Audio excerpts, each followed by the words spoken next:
கண்டிட கெஞ்சுது நெஞ்சது கொஞ்சம் நில்லம்மா.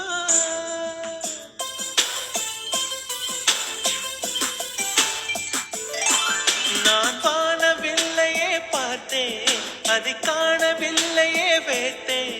ஒரு கோடி மின்னலை பார்வை ஜன்னல வீச சொல்லியா கேட்டேன். இனி நிலவை